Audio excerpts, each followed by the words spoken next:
Hey everybody, welcome back to Research Writing. I want to introduce you to my cat, Peanut, who's behind us.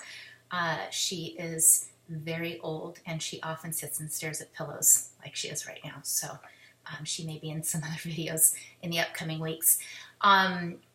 You are on the downswing. We're in week 6 and it's time to start fleshing out your final paper. This week you have a intro video from Moody to watch, very important, your content report to fill out, and then you do have some reading, not much.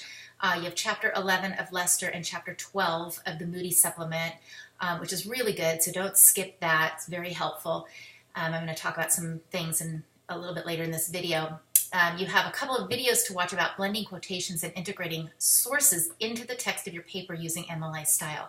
And I really, really want to encourage you not to skip those videos. I'm also going to include the Purdue OWL link at the bottom of this, the hard copy of this announcement for how to do that as well.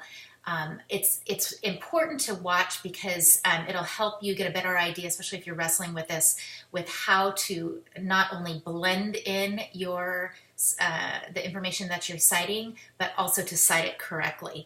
And what we mean by blending in, and you'll see this from the videos, is you kind of want to just keep your reader in mind and as if they need help following your train of thought. So rather than, for example, just plopping a scripture in the text, just the scripture in quotation marks with then, where you got it after as your citation, you want to blend into that. And there's many different ways you can do it.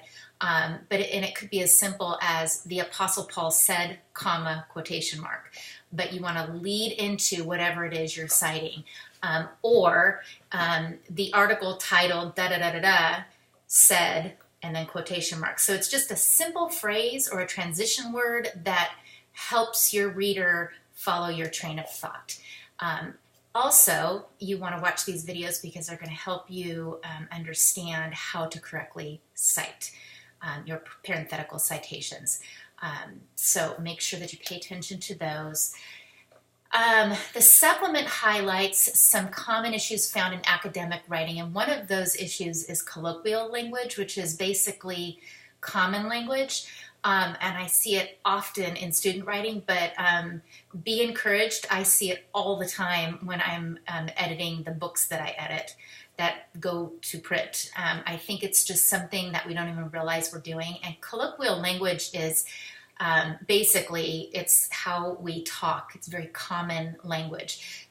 So it would be like including a phrase that says, I thought, like, how you would talk to somebody else, or even like how a teenager would talk, or even including words like weird or stupid.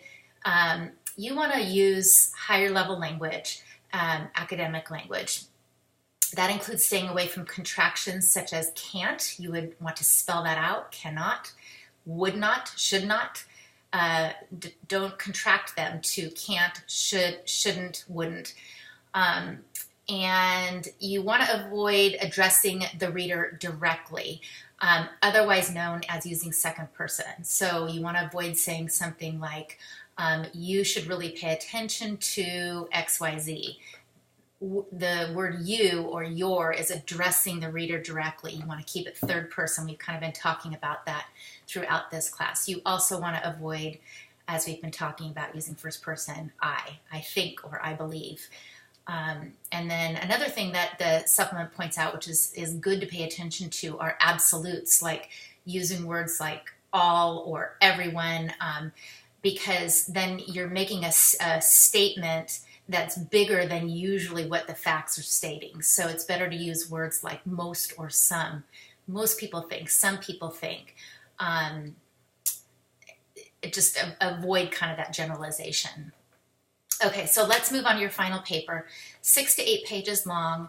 I know the Moody video talked about this, but I'm going to restate it because it's super important. 6 to 8 pages long.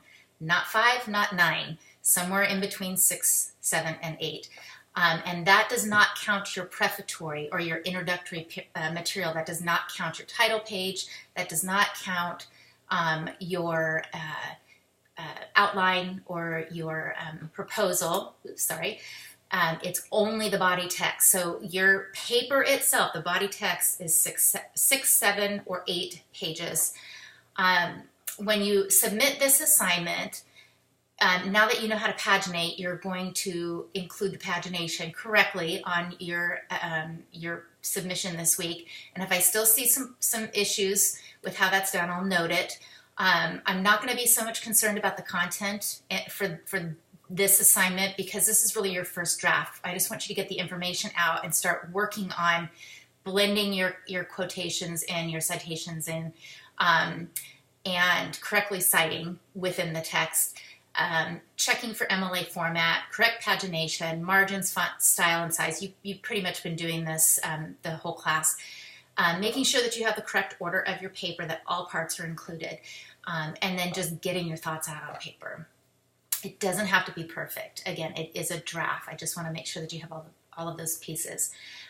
So just know that as you begin working on this, you're going to submit your first draft of your paper next Monday, and then you don't have an assignment for week 7. So you're really just focusing on your final paper at this point.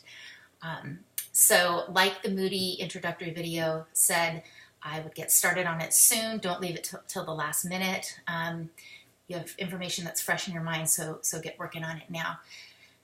And the last thing I wanted to include, and you'll probably want to pull up the attachment. I'm going to attach this as a Word document this week so you can see the colors that I'm using to highlight some things. I wanted to make a note about grammar because I am seeing this frequently in the drafts and the assignments that you are doing. Always, always, always, periods and commas go inside the quotation marks. It's a little bit different when we're dealing with citations, but when you're just quoting something, you want to make sure that you have your words, then you put a period and a quotation mark. It does not go quotation mark period. It does not go quotation mark comma. It's comma quotation mark. When you are doing your parenthetical citations, and I want you to look on that Word document to see this. There's a sample that says Wordsworth stated that the Romantic poetry was marked by a, quote, spontaneous overflow of powerful feelings, end quote. But then you have a page listed, and it says 263. I want you to notice that for these parenthetical citations, that period does not go in the quotation mark. It goes after the citation because that's a part of this sentence. I gave you a wrong example so that you could see it where the period is inside the quotation mark. So pay attention to those issues. Just try to keep that in the back of your mind. Periods always go inside. Commas always go inside. When you get into question marks and exclamation parts, that's a little bit different because it depends on how the sentence is written. So I'll try to continue to point those things out as I see them. Check the Purdue OWL site for information again on how to correctly set your parenthetical citations or your in-text citations in your paper. I'm going to include the link, and email me with any questions. Don't forget to text me if you email me so I can get back to you quick at klengel@comcast.net.